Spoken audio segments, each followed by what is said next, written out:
Hello and welcome everyone to the ninth edition of the Leaders Cafe by TransforMe. And it's my pleasure to introduce our speaker, our leader for today, who we're going to be having a bit of a conversation with, Atul Mathur, Executive Vice President, HR and Head of Learning and Development with Adiyta Birla Capital.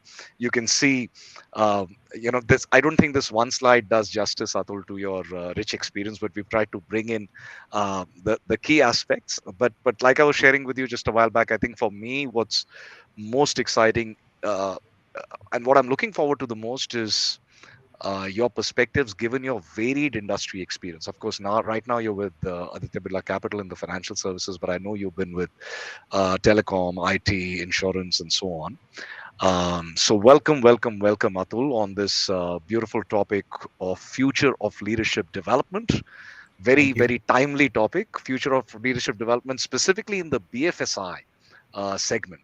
So welcome and thank you so much for making time, Atul. My pleasure, Gatik. Excellent. So, for all of our viewers who are watching this, I know some of you may be HR leaders, HR managers. Some of you may be L&D leaders, L&D professionals, and some of you may be business folks curious about understanding what the future of leadership development is. And I'm really looking forward to this chat, and I'm sure you are too. So please keep those comments and those questions coming as Atul and I get into this conversation. And, just to give, for those of you who are getting into the Leaders Cafe for the first time, um, just as context, at TransforMe, we were thinking last year about how do we do something where we can contribute something to the community, to the learning community, to the space that we work in. And one of the things that came instantly in our mind is that we can contribute with conversations, right? Because that's what we can bring. The community of people that we work with, like yourself, Atul, are people who understand the space, are passionate about this space. And we said, why not create a space where we can have these conversations? And that's how the Leaders Cafe was born, as a space to give back to the community with conversations that matter, with people that matter. So that's the essence of the Leaders Cafe. And uh, Atul, just this conversation is really about just going back and forth between you and me. I have a few broad level questions to ask you, but really a freewheeling chat, Atul. And maybe I can start off with something that I remember you had shared in our conversation last week. You'd spoken very passionately about how COVID has also become an opportunity for people to reset their mindset. And you spoke about the importance of not letting a crisis go waste. And you know, so just curious about how are you personally thinking about leadership development in 2023? What are your personal views as a start point? Sure, Gatik. So I think that's something which every L&D leader and HR leader is kind of focusing on. So, as we discussed, and it's my strong belief as well, that if you have not picked up anything from the crisis, then you are letting the crisis go waste. COVID was a once a lifetime kind of course, not a very happy situation. But Right. the silver lining was that the kind of digital uh, thrust that came in because of that in all spheres of life, not just professional. I think that was something which really kind of transformed things around us. And from a Mm, leadership development perspective, from a learning and development perspective, I feel that that is something that we need to leverage and build on further. So now that hopefully the pandemic is behind us, and we are back to our old ways of working. There's a tendency to fall back, in terms of how we were working earlier. And I think that's where, from a leadership development perspective, what we're trying to focus on a couple of things. One is that a mindset shift. Uh, when I say mindset shift, let me give some examples. So, for example, a lot of organizations today are working in a hybrid environment, which means that not everybody is coming to the same office.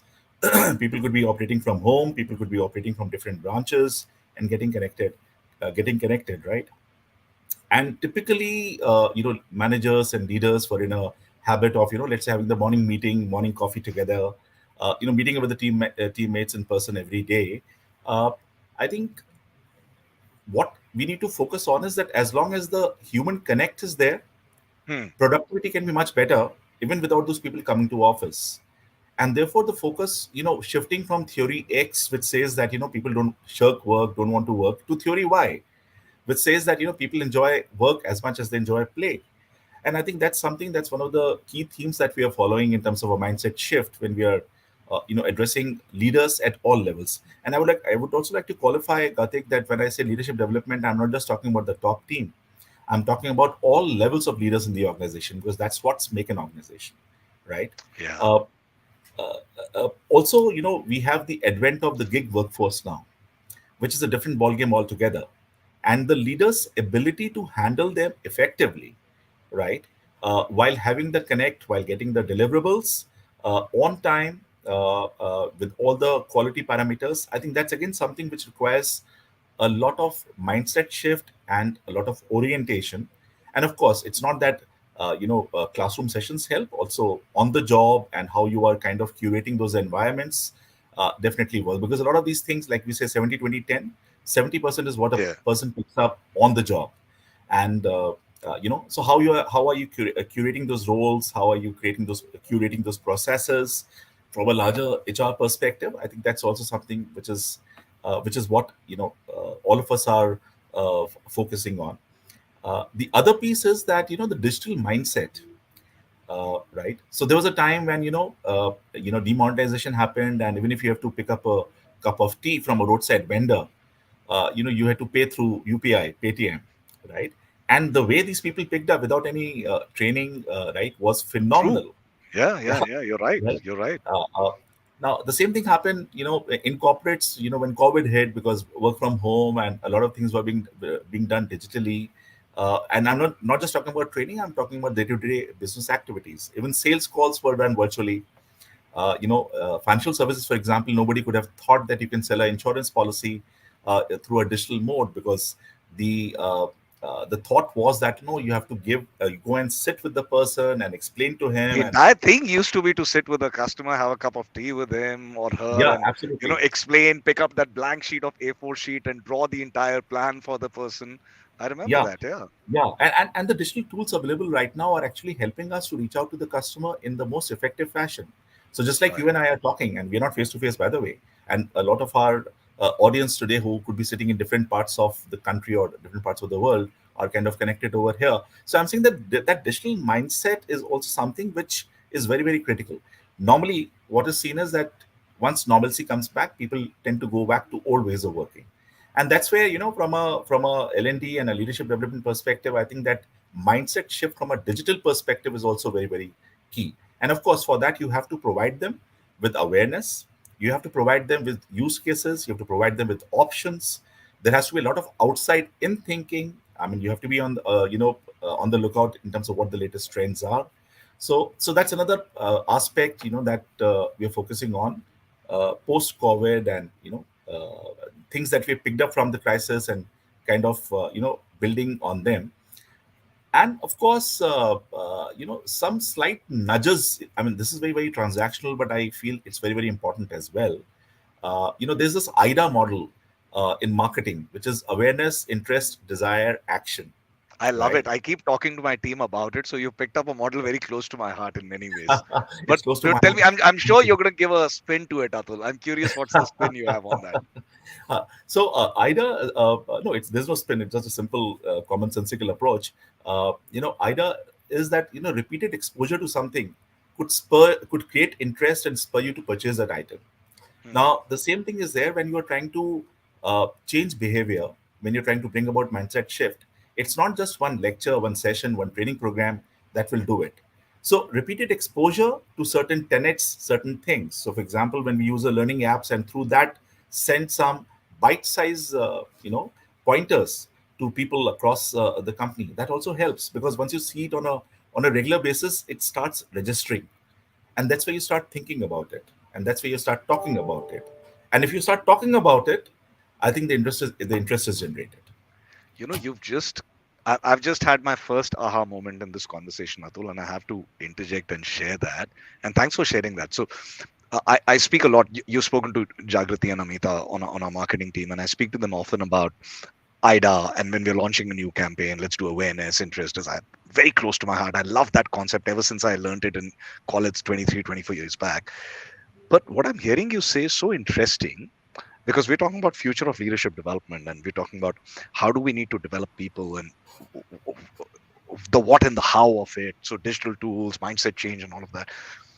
But my aha moment has been that are we treating our people the way we treat our consumers, our customers, our stakeholders, in the way we excite them, uh, engage with them, entice them to buy our services or products? Can we do the same with our learning for leadership development? And uh, the aha moment I've had is that, what would it look like if we started looking at leaders or taking leaders through a leadership development journey from the lens of either how do we build awareness in their mind around leadership development and the future competencies that are required? How do we develop that interest? um, you know uh, how do we create that desire, and how do we help them take action? Can we relook at the framework of learning itself? uh, so first aha moment, wanted to take a moment to call that out. Quite interesting. I don't know about the viewers, I'm sure they're picking it up, but I know my team is watching this, and Shraddha, Vivek, if you guys are here, this is something we'll be discussing in the huddle tomorrow. So yeah, interesting. So yeah, you spoke about the mindset shift as the big one, Atul, as a lead up question to, what's the future of leadership development look like. And in the mindset shift, you spoke about two very powerful things. One, you said the importance of enabling leaders to move in a way from the theory X mindset to the theory Y in the hybrid omni connected world. And second, you spoke about adoption of the digital mindset, right? And not forgetting, not going back, but kind of moving forward. I'm curious also to know that apart from the mindset, which is really important, I'm curious to get your views, Atul, on what do you think, because these are, I mean, you call it VUCA, you call it Bani, whatever acronym we use to define today's world. And I'm sure people have been hearing the news over the last couple of weeks, and even today, things that are happening across organizations. And no blaming any organization or any individual, or I'm not putting a judgment on anything, but the fact is that extremely uncertain and brittle, volatile, whatever, incomprehensible times, right? um, what, according to you, would be the top three or four leadership competencies, behaviors that we really need to focus on? What are those in your view? And specifically, maybe in your industry, or you could give a generic, or you could say in your industry it's different. I already know your answer to that because we had a chat earlier. But Yeah. what are those three or four really important leadership behaviors? Sure. So that's a very good question, and I think at the base of everything that we're trying to do right now. So one is that yes, BFSI uh, is a regulated industry, and from a leadership point of view, or even from the employee's point of view, I think it's very critical that people trust us, right? And therefore, when we are looking at trust, building credibility, right, all the actions, all the processes have to be transparent. So, I mean, that's from a BFSI perspective. But when you look at from a overall leadership, perspective, and the chat that we were having the other day as well, Gatik, when I feel that with all the disruption that's happening around us, led by technology or led by competitive practices, even regulations actually force you to change, but of course that's for the betterment, that they do. So there's a lot of change which is happening, and therefore from a competency point of view, I feel that one if you could focus on agility, because uh, in the in the new scheme of things, uh, it has to be more of changing, or rather proactively taking action, rather than just becoming a follower. And what therefore that requires is that innovative bent of mind, and maybe innovation as a competency that needs to be inculcated, where people need to experiment, try out new things, and as they say, fail forward. One, traditionally there's been a big fear about of failing, that if I fail, my rating would go down, my manager would think that he's not really suitable. But now that thing is changing, and all progressive organizations are actually uh, you know uh, encouraging their employees to do more and more of experimentation, right? So from an agility point of view, from an experimentation and innovation point of view, it's very, very critical that you do a lot of new things, try out, experiment. Now obviously when you are experimenting it, it's not that you do it at large scale. It has to be a small pilot that you do. I mean, one of the things which is very close to me is design thinking, right? And when you look at building prototypes, right, and checking out their viability, right, which, so you get inputs during the process. And even if you launch something and it is not really working out well, I think the ability to again that resilience also has to be very, very high. Instead of taking things too hard, that I came up with this idea and it didn't work, right? True. The way to look at it, and that's where we would like to build the ability in people, in the employees, is to take that no as a learning experience, right? Take that failure as a learning experience and quickly move ahead, right? So I would say that agility is something which is very, very critical. Secondly, as I mentioned, the ability of leaders. What I feel is that leadership, if you look at it and you go back into centuries, you find common traits. Mm. So what has changed? The context, right? So the context was different, let's say 50 years back. The context was different 20 years back. The context is different today. Courtesy technology, courtesy internet, Right. Right. which is common. And therefore, the leader's ability to manage and lead teams, right, in this kind of a environment, and where again the teams are not there with you full time, right? I mean, they could be anywhere, right? True. So the leader's ability to to have that engagement, that connect with these people, so that teamwork, like we used to classically call it in our competency framework, right? uh, is something which is again very, very critical. But of course, this is a different kind of a teamwork, Mm. because it may not be in person, right? Mm. It may be with hybrid, it could also be with gig, right? So I think that is also very, very critical. And the third thing is that, linked to both the points that I have said, uh, something which I feel is that there has to be more of emotional intelligence, but there should not be emotional attachment. I mean, what I mean by that Ah, is interesting. that when I say that emotional intelligence, of course, it's with respect to people.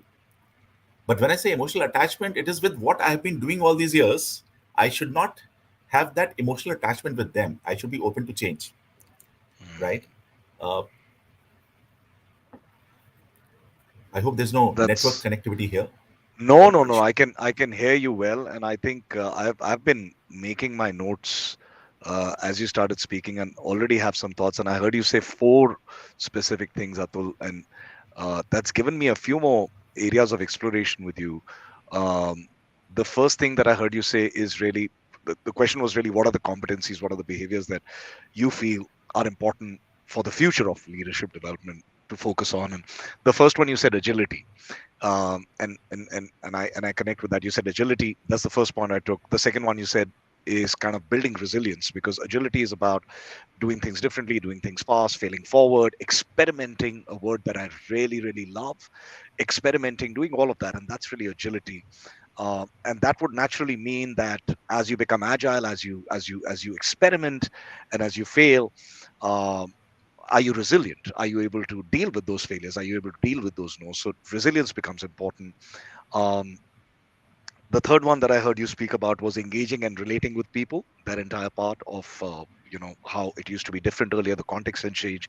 And finally, the fourth one you spoke about was emotional intelligence, and how critical that is. And I know there's been so much conversation around that, and completely resonate with that.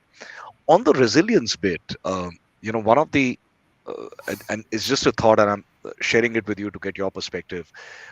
I feel of all the four that you said, um, while there's a fair bit of focus I feel in leadership development on EI and engagement and how you can, you know, connect with your people in this omni-connected hybrid environment. Uspe, I feel on that there's a fair bit of work I see organizations doing. But when it comes to agility and resilience, I feel personally, I feel somewhere there's a gap. I feel it's a big area. Also because resilience, the ability to bounce back after failure. If you look at the leaders of today's organization, and you had a beautiful description, Atul. You said leaders are not just the top leaders. You're talking about anybody who's leading, right? And therefore, if you look at the workforce of today, and if you look at, let's say, India as a geography for now, or any nation, but let's look at India as a country. And if you look at what we've all gone through pre-COVID, the 10 years before COVID, right? Extremely conducive environment for growth of an individual, right? 10 years before COVID in India, extremely conducive for growth, for anything else happening. Uh, Sorry, there we are. And a lot of people in the workforce may not have, and that's my view, and I'm wanting to hear your view. A lot of people in the workforce today may not have had enough runs with failure or enough runs with letdowns or no's, because I think 10 years pre-COVID, most industries, you experiment, you do something, it there's a likelihood of it working because there's so much buzz, so much energy, so much speed happening.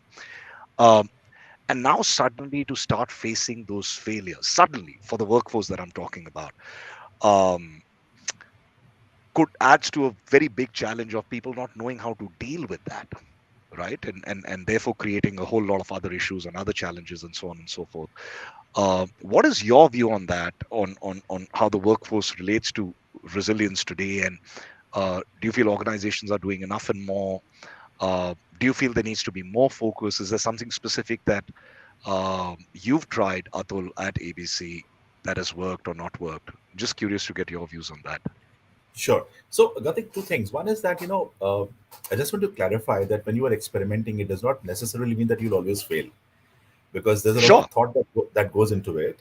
So it's not that all experiments fail. And let's say if you are following things like design thinking methodology, chances are that you would come out with the right solution that Hmm. is there. However, Hmm. yes, there could be a lot of disruptions in between. There could be, some failures which people are, maybe facing, and that's what we are trying to, from a learning and development perspective, that building that resilience.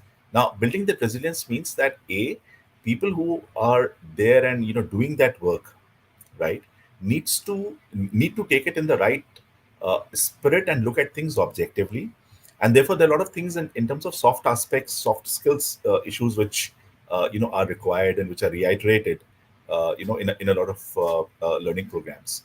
The other more important thing is, how do you build an ecosystem for that, which Right. means that the let's say the L1 supervisor, the L2 supervisor, how open are they to, let's say, somebody failing, and then again trying to do something. So it's not just that you target on only one set of people. You have to create that ecosystem. And obviously there are a lot of things which are done from that perspective, and learning and development plays a key role over there, from a mindset perspective, from the point of view of kind of orienting people, helping them see the bigger picture. Because otherwise what happens typically in BAU business, a lot of times things are very, very transactional. And obviously everybody has targets, everybody has goals, irrespective of which function you're working in, right? And then you have your midterm appraisal and you have your annual appraisal. So obviously if you're a progressive organization, you would like the team to be meritorious and doing good work. But to create that kind of a ecosystem from an L&D perspective, that sensitization of Hmm. making people understand, and instead of feeling bad, maybe celebrating. that you try, right? So these are, I mean, it's a mix of learning, it's a mix of engagement, it's a mix of how you're orienting the leaders at different level. And Right. typically, if a person feels uh, more empowered, and if the person feels more free to do his or her work, right? Because on one hand we are saying that be innovative. So if that element of fear or threat is not there in the person's mind, and the person knows that this is what is the culture of the organization to experiment, and come out something which is much better than what we're doing right now, that Mhm. becomes critical, which means that the entire ecosystem has to be aligned to that.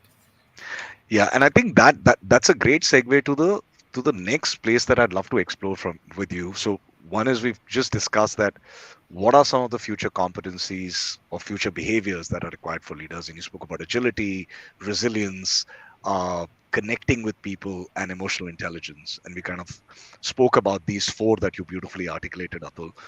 And and now that brings me to the next question, because I know many of our people who are watching the LinkedIn Live would be folks from the learning and development community, could be people from the HR community, or could be leaders, managers themselves.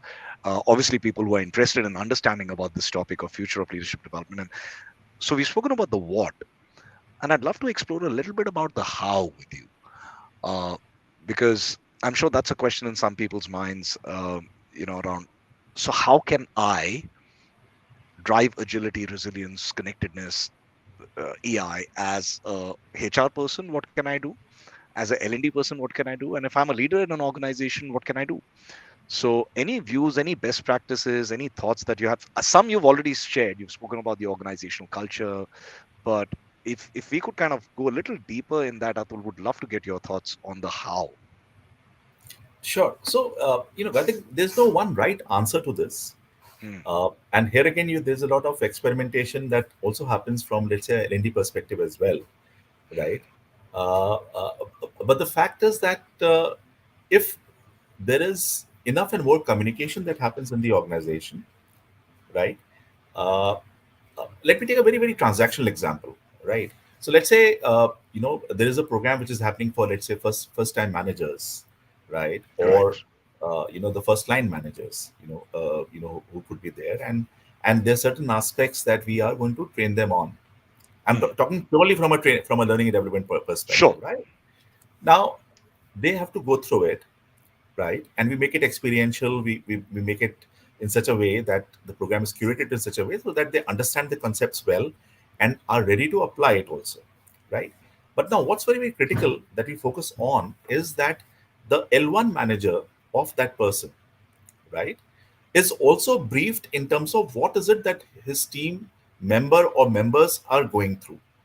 Hmm. Because normally what you find is that a lot of times you go through a program, you really love it, maybe the facilitator is very good or the content is excellent, and you really come out in very high spirits, and get back to work, and next day the supervisor says, okay, that's all, that is fine, now get back to work, do Get this. back to work. Yeah. Absolutely correct. So I think it's very important that if you are doing any such, and these are, as I said, Ida, you have to gradually, it's not that somebody comes for a program and goes out to convert, right? So you how do you handle the ecosystem? So one Hmm. small transactional way of handling the ecosystem is that, does the L1 know what is it that is being done? One good practice that I have experimented with in my current organization and the previous organization is that a lot of, let's say, functional heads or leaders at different levels, we actually invite them to become facilitators for our programs, right? And we Hmm. train them on that, because Okay. and you can see that once they understand what is being done in the L&D program, right, that's where the change starts happening. See, culture, Hmm. my firm belief is that it's actually top down.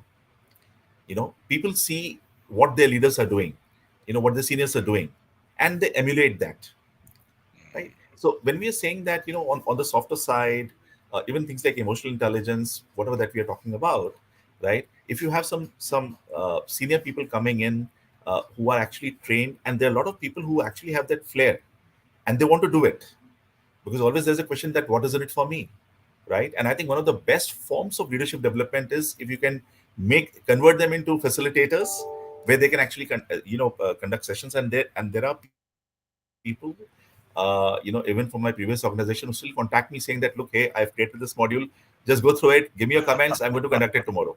Yeah, Right. yeah, So yeah, I'm just giving a very transactional way of how things can be done. Of course, there are multiple ways in which you can create sure. that kind of a climate in the organization.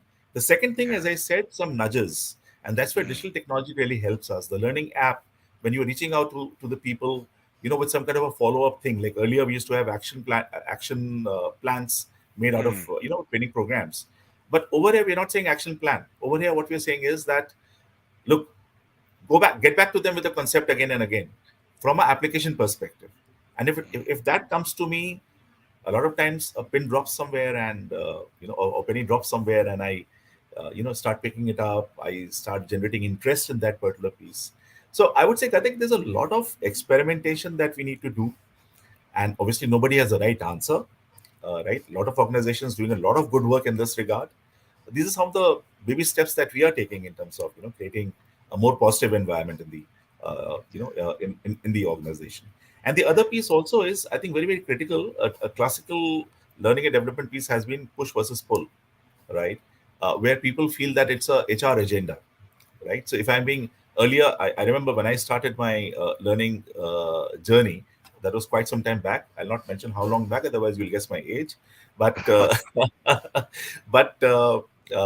time, trainings were paid holidays. Go right, to a right. fancy resort and have good food and wine and whatever on company expense, and come back. And when you ask people, okay, fine, what have you learned? Oh, it was a good program. The facilitator was good, but when you try to understand further, there were not too many who would have actually come back with that. So True, there's a huge true. shift which has happened now, Mm, right? And therefore, what is also very very critical is that people should understand that whatever that is being done with a specific objective. So, like in our case, we are saying that we want our people to be ready from a here and now perspective and yeah, from a future fit perspective. So, wherever we are calling them, whether it's a behavioral program or it's a functional domain experience, program, a digital technology program, whatever it could be, it's with a clear intent, and that intent is very clearly articulated to the people so that they understand it's not just a paid holiday, or it is yeah. not just 2 hours off that I'm getting from work, but it is something with a clear intent that we are trying to upskill you, make you more capable, so that you are able to handle things a lot more effectively. I don't know whether I could answer your Absolutely. question or not, but No, you did, you did, you did. And I think, again, one more penny dropping moment is the movement from push to pull, which obviously I know the community has been speaking about for such a long time, but I think now is the time is quite right. And we have some questions here in the group. And just before we go to the questions that are coming in from some of the audience that's watching the LinkedIn live, because some are watching it live, some are going to watch the recording, which is going to be shared over the next couple of weeks. But even before I get into the questions, Atul, uh, one of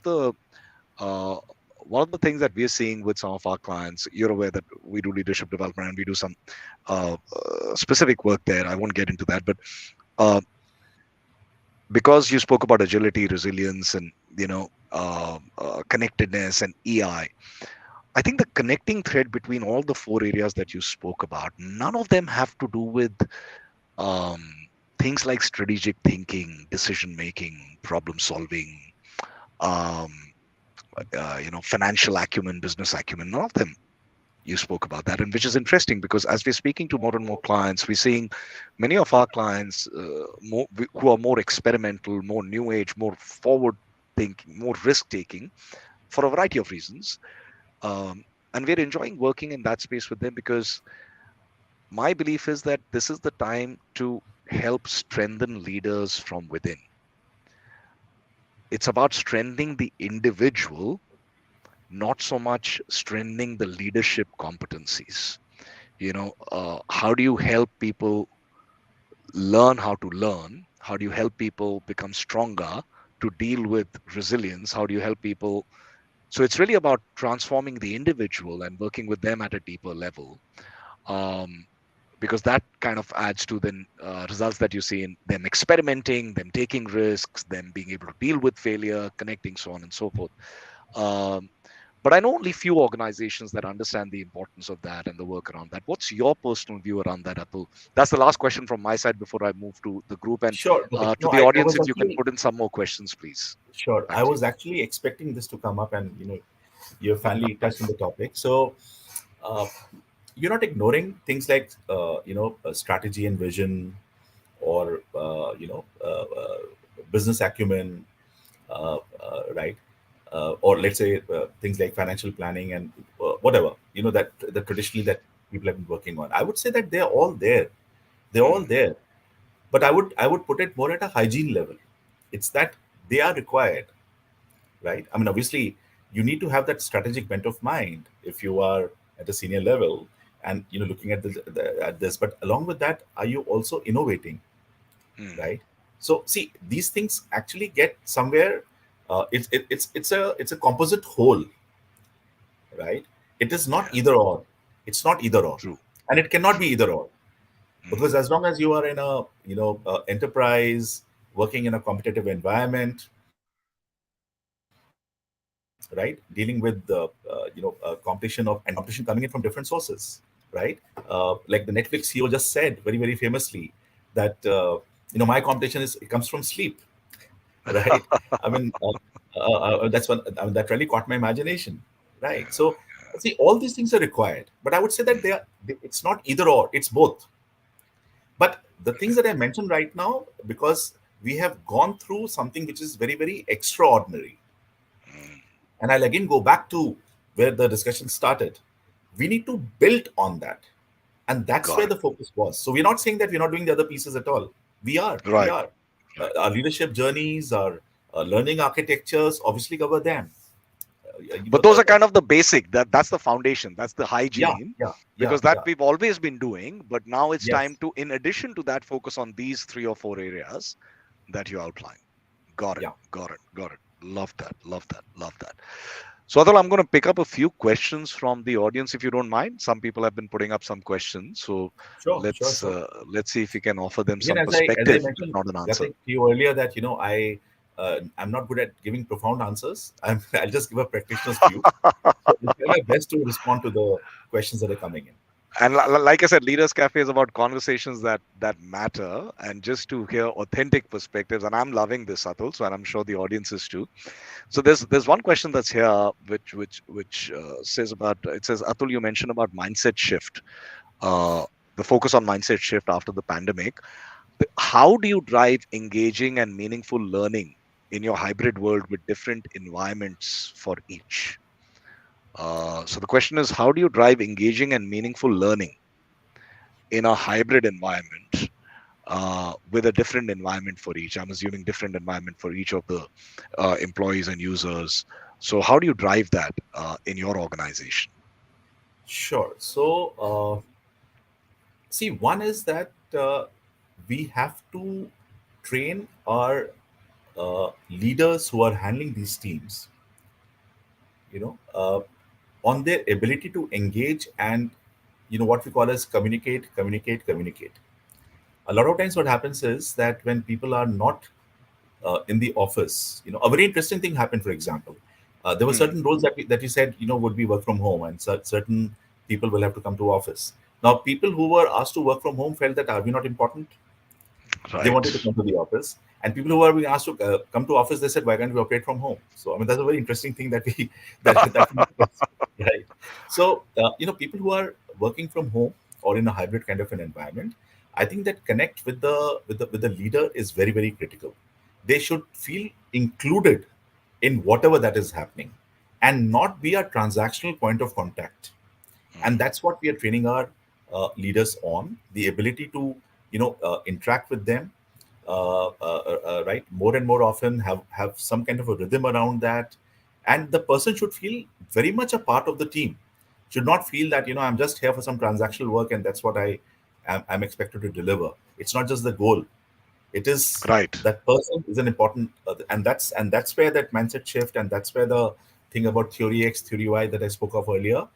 All these things come in when you're training your leaders, there. Secondly, digital technology is helping us in a big way, right? So, and also with the advent of immersive technologies like learning technologies like VR, AR, and now with 5G coming in, I'm sure that things would be a lot different, 2 3 years from now.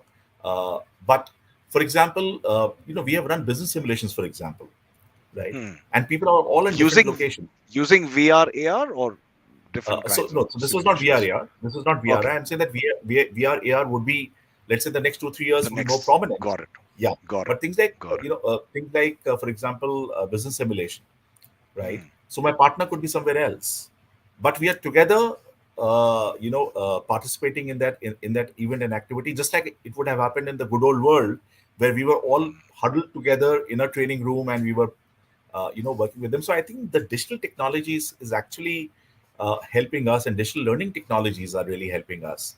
Very recently, we have launched as a pilot AI-based role plays, right? Oh, Where interesting.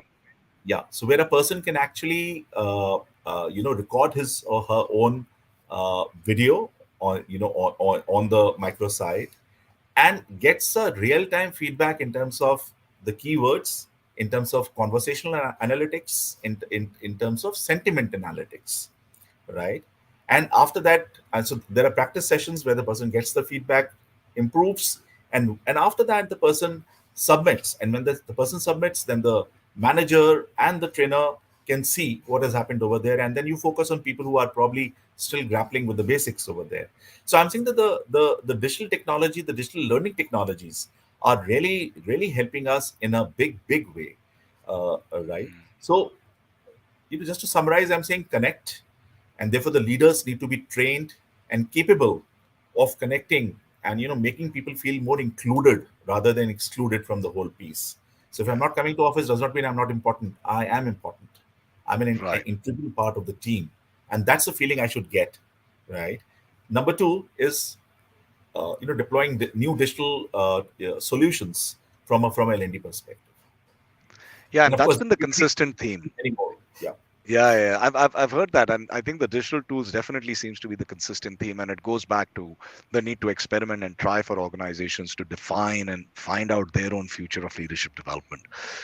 That is brilliant, Atul. Thank you so much for sharing these perspectives. I just want to check in with you on the time. We've just got about 40 seconds on the clock. I don't know where these 45 minutes went by.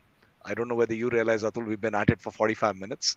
But any for our viewers, Atul, who are watching, again, like I said, folks from HR, folks from L&D, folks from business, uh, any closing comments, if you were to give them any one line, I wouldn't say profound statement, but suggestion, advice, perspective, what would that one line or one advice suggestion be?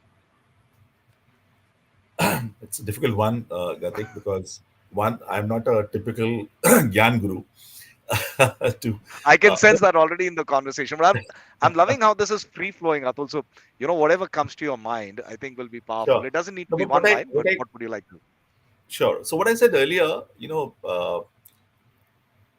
couple of things. One is that be emotionally intelligent, but don't get emotionally attached. So Hmm. emotionally intelligent is with respect to people. Emotional attachment is with respect to things and processes that we have been doing so far. That's Ah, one, okay, got right? it. That's one. Second, uh, my firm belief, and I say it everywhere, and I practice it also, that human resource, human comes first, resource comes later. So whatever that you do has to be centered around that human aspect, right? Be it technology or be it anything else that you're doing, but it has to be with the people in the center, and then do that. And lastly, as I said throughout, uh, experiment, experiment, experiment. Love that. I think these 3 points I'm certainly taking away. Now I understand better. I didn't get it the first time. Now I understand better what you meant about emotional intelligence and not emotional attachment. And thanks for sharing that and all your other views, Atul. It's been It's been a privilege. It's been fun. It's been exciting having this chat with you, listening to your perspectives. I'm definitely going back with a few things that I need to discuss with my team and I need to reflect on how we can look at leadership development differently. But once again, Atul, thank you so much for making the time for this conversation. I wish you and Aditya Birla Capital all the best in your leadership development journey, in experimenting and creating something spectacular. Thank you so much, Atul. Thank you, Gatik. Really enjoyed. Thank you. Thank you.